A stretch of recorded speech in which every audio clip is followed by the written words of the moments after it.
nila sa isa't isa. Pogi. Bokwang Enrico J. Pogi, sandali lang. Alam mo, napanood kita mula pa nung Wawawi, tapos yung mga pumasok mga Pilipinas win-win. Pero ngayon ka lang naging tunay na parang sex symbol. Talagang ako hindi ko maintindihan. Parang Ay, thank you, si Robiel. Thank you, Robiel, ha? parang gusto kitang abusuhin ang abusuhin. Ay, ang ganda ng audience. You are the best audience today! At syempre natin ating mga TFC subscribers. Hello and welcome po. Ay, gusto ko lang batiin mo na yung kaibigan ko, si Queen, sa tiga Zamboanga.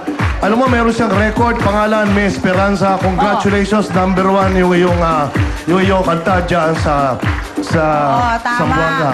Keep it up! Alright, at syempre, kung maganda yung kantang yan, ha? Gusto ko I love yan, you, darling. favorite yan. Mabuti pa, eto na, makipagkwentuhan na tayo kasama ang ating mga bidang-bidang pamilya ngayon.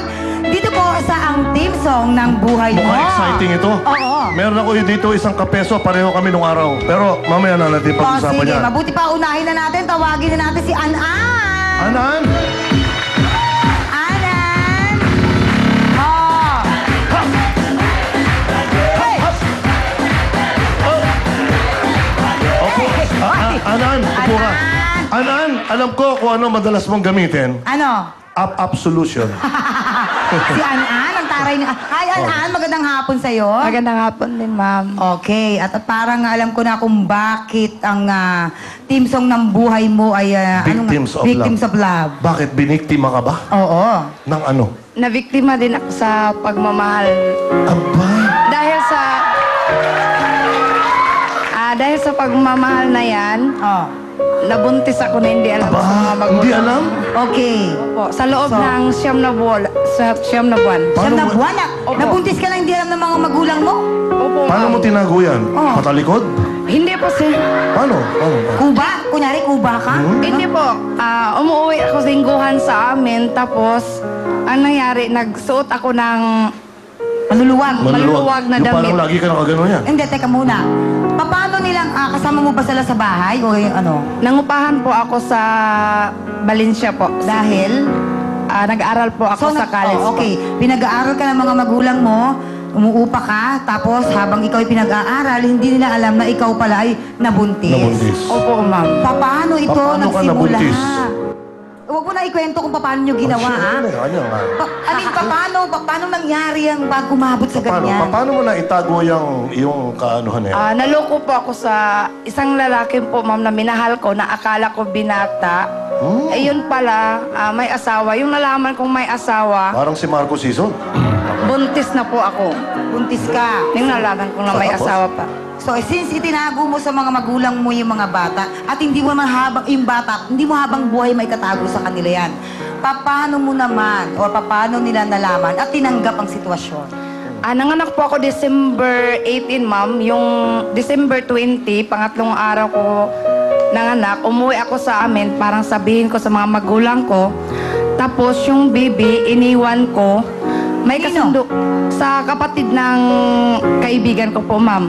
Tapos may kasunduan kami na sa loob ng 7 oras, pag hindi ako makabalik, pwede niya ipaampon ko ang bata po. Oh, nakabalik parang pawn shop yan. Hindi po ako nakabalik po, sir, kasi sir, di ko masabi sa mga magulang ko na nanganak po ako. Pagkatapos? Yung nalaman sa magulang ko na kalahating gabi na po, sir, kasi nagsakit yung pakiramdam ko kasi pangatlong araw ko pang nanganak. So, nabinat ka? Hindi po, ma'am, kasi yung pangatlong araw ko, ma'am, pagdating ko sa bahay, nag-harvest yung corn yung mga magulang ko, nag-harvest din ako. Pangatlong araw ko pa. Tapos, pinaakyat ako ng puno ng buko para makuha ng buko. Umakyat din Umakyat ako. ka? Paano mo nakit yun? May lahi ka bang monkey? Kasi- Nang hindi alam ng magulang Kasi niya. hindi alam na nanganak po ako, ma'am. Tapos? Umakyat ako, nagkuha ako ng buko para lang makainom ng buko yung mama ko. Tapos, yung hating gabi ng yung araw na yan, binanggit niya lahat ng problema, ma'am. Parang malaman niya kung anong problema talaga kasi umiiyak ako palagi. Yung sinabi niyang, buntis ka ba? Sinabi ko nga, hindi ako buntis. Nanganak na po Sus, ako. Maria Jose. Naku naman. Advance? So, nangyari? Ano nangyari? Anong ginawa ni nanay? Nagtanong, hindi siya mapakali, ma'am. Tumakbo siya sa kusina, nagtanong siya na, anong gusto mong kainin? Magluto ako ng lugaw, magsaing ako ng kanin. Natuwa siya. Umuyak siya po, sir, kasi hindi niya alam. Kasi Nashock marami siya akong eh. nagawa sir sa araw na yun kasi nag-harvest ako ng corn. So parang nag-guilty siya. Oo. Sa, Dahil nag-bleed na siya. Opo. Oo. Tapos nagbuhat ako ng kalahating lupa na sako. Eh, kargador ka ba dati? Bakit mo ginawa yun dati? Kasi ayaw ko, sir, na pag may Halata. trabaho yung magulang ko, sir, ayaw kong manood lang po ako. Gusto kong Tumutulong makatulong. ka talaga. Opo, Okay. kasi hindi. So eto na. Kumusta naman yung bata? Yung yung gabi na yan, ma'am, yung nalaman na ni mama na nanganak ako, sabi niya, sana bata, sabi ko, pinaampun ko kasi hindi ako nakabalik yung oras na pinag-usapan namin.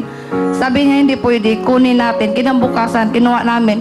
Yung pagkuha namin sa bata, nakarehistro na sa center po. Oh. Pero binigay po nila, ma'am, pero Nabawi mo pa rin? Nabawi, ma'am, kasi mabait yung sa bata.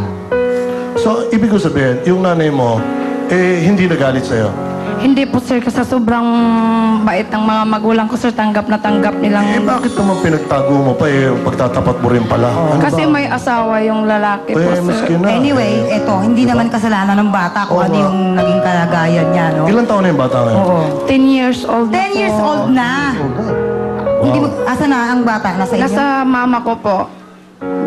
Oh. Sige, Pero, oo, at least kahit na gano'n ang sitwasyon na nangyari, binawi mo pa rin yung bata at binuhay mo pa rin kahit ikaw lang mag-isa, no? Ano natutunan mo sa ano na ito?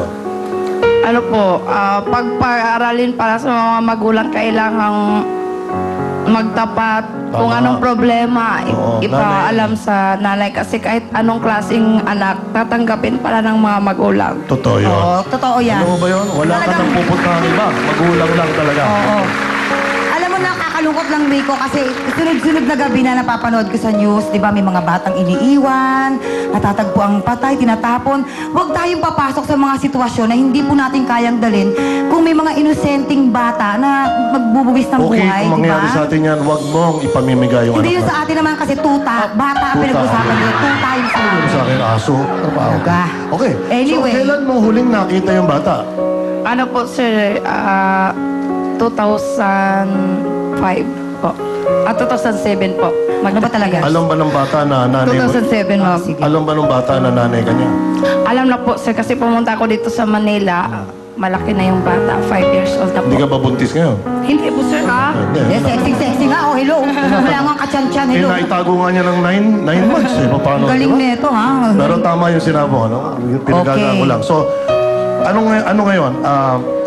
Bakit hindi ka ba nakakauwi sa probinsya nyo o ano? 3 years na po, sir, hindi ako nakauwi kasi wala akong pamasahe.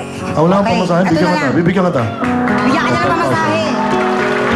Ha? At hindi lang yan, pero Opo, bigyan natin sir. siya ng pagkakataong magmensahe dun sa ama ng iyong anak. Pwede Dun sa naging lumahin. ama. Ayun, kausapin mo siya. Sama ng bata kay GR. Sana naman, magpakita ka naman kahit minsan sa anak mo. Hindi ako humihiling sa'yo ng sustento. Ang sa akin ng ipakita mo na mahal mo ang anak mo. Yun lang po. Hindi mo mumurahin o... Hindi, kung saan siya masaya, sir, doon. Okay. Doon din ako po, Hindi, sir. biro lang ito. Tama. So, sige. Okay. Mga kaibigan, kung sakali may ganun, wala kayong pamasahe pa uwi. Punta lang kayo rito. Next year, wala na kami rito eh. Thank you. Anan?